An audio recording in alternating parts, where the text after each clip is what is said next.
The sun of the Carpathians rose, casting shadows long and wide. A gilded picture frame around the despot and his bride. Nikolai, the great leader, the genius of the land. A portrait hung in every hall, commanded by his hand, while Aline arranged a court beneath the crimson flag. The promises of plenty turned to bitter, threadbare rags. But every wall had ears, and every whisper was recorded by the omnipresent malice of the service he afforded. The security moved in silence, a pervasive freezing dread, monitoring the living and interrogating the dead. The scent was poison in the air, opponents disappeared. A system built on famine, yet eternally revered. We are traded light for silence, we traded light for stone. A nation starved in darkness, paying down a foreign loan. The debt was paid with hunger, the factories ran cold, while the golden age was broadcast, a lie too often told.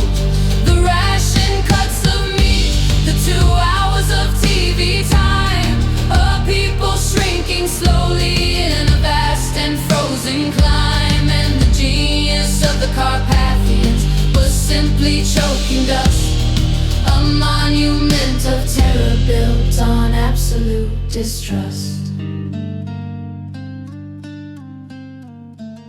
He ordered life where life could not survive the empty plate. Decree 7/7 sealed the children's brutal fate. The cradles overflow with shame, unwanted and unnourished. Abandoned infants left to rot where state neglect flourished. The children's gulags, cold and vast, where illness spread like fire. A forced population soaring, fueling the dictator's ire. He drove the peasants from the soil, the villages were marked. Systematization plans where history was starkly bulldozed dark. The men who worked the fields were choked in concrete towers tall. His vision of modernity was built to make them crawl. His grand design required the nation bow, compliant and repressed, a communist cathedral where only ruin was blessed.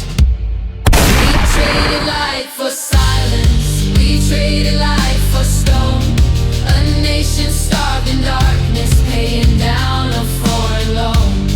The debt was paid with hunger, the factories ran cold, while the golden age was broadcast, a lie too often told. The ration cuts of meat, the 2 hours of TV time, a people shrinking slowly in a vast and frozen climb. And the genius of the Carpathians was simply choking dust, a monument of terror built on absolute distrust.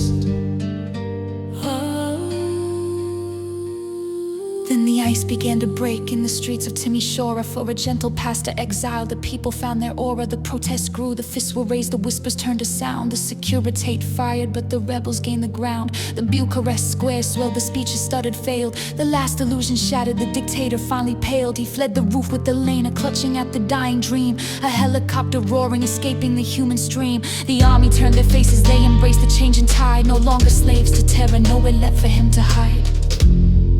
Captured in Turgoviste on a stark and bitter Christmas day. The trial was swift, the judgment clear, no argument to sway. Guilty of genocide, of ruining the country's heart. The cameras rolled for the finale, his final panic part. They dragged him to the barrack wall, 40 years dissolving fast. The genius of the Carpathians was nothing built to last. The trigger pulled, the silence broke, the brutal rain was through. The film of the execution proved the nightmare was untrue. Just